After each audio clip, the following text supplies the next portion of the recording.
السلام عليكم ورحمة الله وبركاته، حبايب قلبي، عاملين ايه؟ يا رب تكونوا في احسن صحة واحسن حال وراحة بال، اللهم امين يا رب العالمين. تعالوا بقى الفيديو بتاعنا كده، عايزه اقول لكم ان شاء الله هيعجبكم. احنا خرجنا النهارده بره الروتين خالص. يعني ايه، قلت كده تبقى في حاجات خفيفة، يعني زي ما قلت لكم كده الفيديو اللي فات. يعني نريح شوية، نتعب شوية ونريح شوية، يعني ايه، يعني برضه عشان ما احنا جسمنا برضه ما يتعبش. فانا قلت الفيديو النهارده كده يبقى خفيف، نخرج كده بره نطاق بقى اللي هو المسح والترويق والغسيل والجو ده. فيا رب يا رب الفيديو النهارده يعجبكم. وما تنسوش بقى اللايك والاشتراك كده عشان القناة تكبر بيكم ان شاء الله. وبصوا بقى، انا كده بدأت يومي اول حاجة بفنجان قهوة حلو محترم كده. ده انا عايزة اقول لكم عملت بن سادة كده على معلقة من اللي هو البن اللي بالبندق.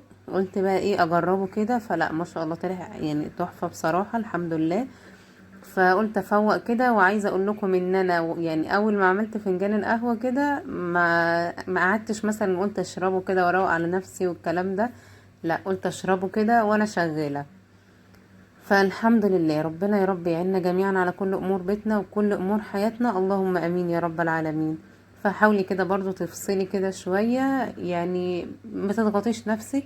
مش كل يوم مسح وترويق وغسيل. احنا عارفة ان احنا مزنوقين، اللي هو ضغط امتحانات مع دخلة عيد مع اللي هو العشر ايام بتوع الصيام.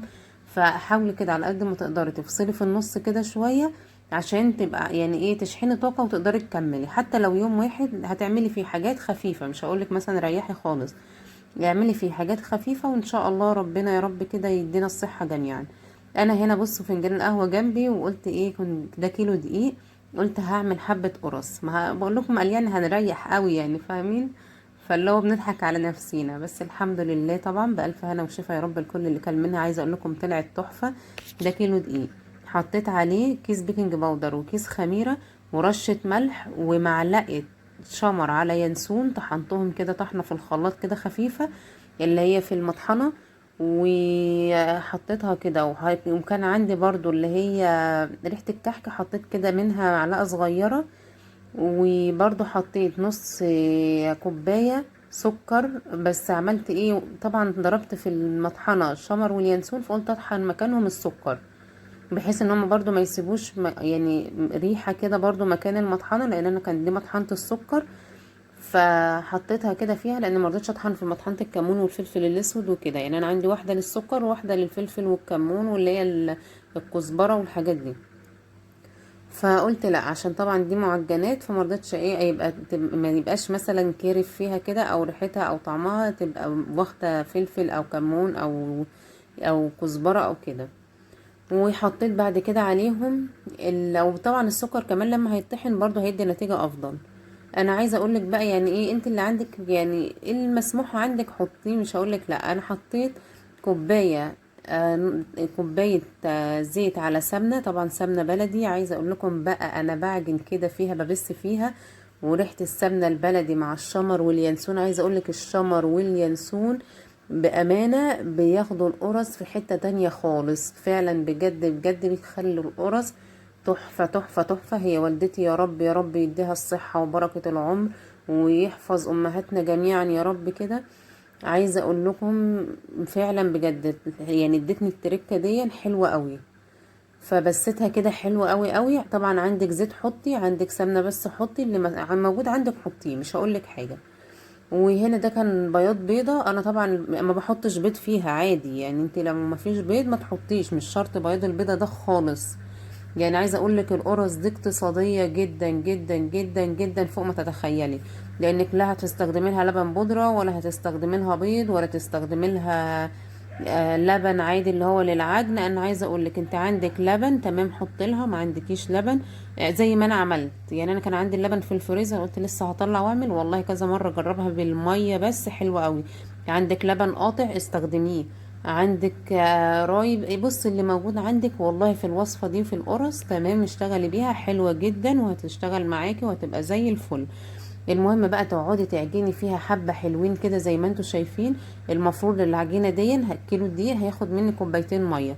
طبعا كل دقيق غير التاني، فانا عملت ايه، نزلت كده بحبة حبة لغايه ما اشوف قوام العجينه بتاعي. انا عارفه طبعا القوام بتاع القرص، لان ما شاء الله انا بعجنها على طول، سواء ليا لحماتي يعني والدتي ايا كان، فبستخدمها بصراحه اللي هو ايه، عارفه الملمس بتاع القرص.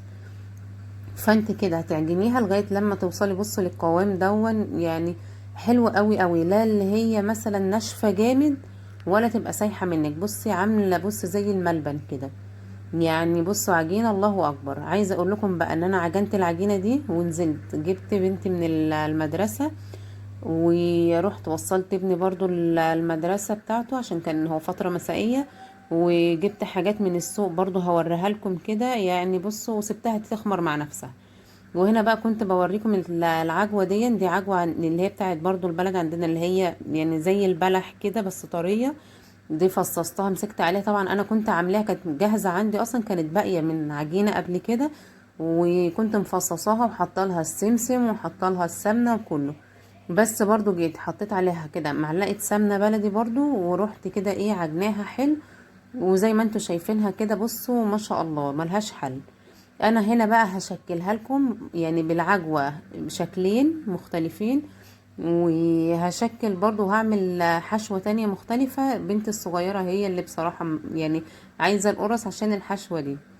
فقلت العجوة برضو على فكرة مفيدة جدا برضو للأولاد في الفترة اللي احنا فيها بتاعت الامتحانات وكده.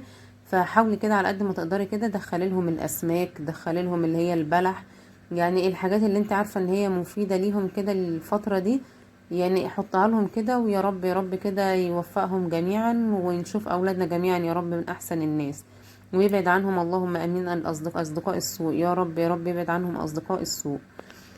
فهنا بص بقى انا يا دوبك غير بحشي كده اللي هي الحشوه بتاعتي اللي هي العجوه، وغير بحطها في الصاج كده وبسيبها تريح شويه يعني ايه عقبال ما اخلص القرصه اللي بعدها. يعني مجرد ما بدوس عليها كده، او بالبلدي كده بطرقها يعني، اللي هي بتطرقيها كده اللي هو تدوسي عليها. فبصوا بتبقى بسم الله ما شاء الله بتتفرد معاكي بكل سهوله. لما بتسيبيها تريح بتبقى حلوه قوي، وهتتفرد معاكي كمان بكل سهولة يعني لما تسيبيها تريح كده. يعني ممكن تحط كده اللي هو يعني اللي هي القرص كده بعد ما تحشيها تحطيها وتيجي يعني تدوسي عليها او كده او تفرديها، هتتفرد معاكي طبعا بكل سهولة عشان فرد يعني ايه سبتها تريح حلو. وهنا ده بقى كان صفار البيضة اللي هي كنت حاطة البيض بتاعها في الوصفة او في العجينة. طبعا بصي ما عندكيش صفار بيض، ما عندكيش بيض ولا كده ومش هتحط فيها بيض، والله زي الفل. انا على فكرة كتير جدا على يعني معظم الاوقات والله بحطها هي مية، يعني ادهن الوش كده مية ورشة سمسم، وبتبقى ما شاء الله زي الفل. يعني ما توقفيش نفسك على حاجة. وزي ما قلت لكم المرة اللي فاتت لما عملت الكيكة، بصوا يعني انا كان عندي والله الخميره والبيكنج باودر والشمر واليانسون. ليه؟ لان انا ممكن يعني الشمر واليانسون ده انا ممكن اجيب ب5 جنيه و5 جنيه، بياخدوا معايا كتير جدا بستخدمهم في الوصفات دي. ليه؟ لان هم حبه صغيره بس انا الوصفه اصلا كلها على بعضها انا مش مستخدمه فيها غير معلقه للاتنين، يعني نص معلقه من دي ونص معلقه من دي. فانت برضو نفس الحكايه، يعني انت طول ما انت في السوق زي ما قلت لكم كده، هاتي كيس خميره كيس بيكنج باودر ايا كان بقى اللي ايه يعني فايد معاكي فكه كده، هاتي بيهم الحاجات دي. هتلاقي نفسك قمت عملت بيهم وصفه زي كده وما شاء الله فرحت بيها الاولاد. وبص بألف هنا وشفا للي ياكل من ايدي. وبص بقى هنا الحشوه بقى اللي كانت بنتي الصغيره طالباها مني، السكر بالقرفه، بتحبها جدا. فطبعا انا عامله لها القرص مخصوص عشانها، فقلت لا يعني دخلت لهم فايده العجوه، وفي نفس الوقت برضو هعمل لها اللي نفسها فيه. فهنا بص بقى حطيت ايه يعني بتاع 3 معالق سكر على معلقه كده او نص، يعني يعتبر نص معلقه قرفه، وقلبتهم كده وحشيت بيها اللي هي القرص دي. عايزه اقول لكم ما شاء الله بتبقى تحفه، والسكر كده بيسيح مع القرفه كده بتبقى ما شاء الله حلوه قوي. وبرضو دهنت وشها كده يعني ايه، وهحط على وشها اللي هو السمسم. يعني بصوا وصفة سهلة وبسيطة وما خدتش معايا وقت خالص. انا غير اول ما دخلت من باب الشقة الله اكبر لقيت الخميرة، وعايزه اقول لكم ريحة الخميرة كانت او العجينة كانت ما شاء الله الله اكبر.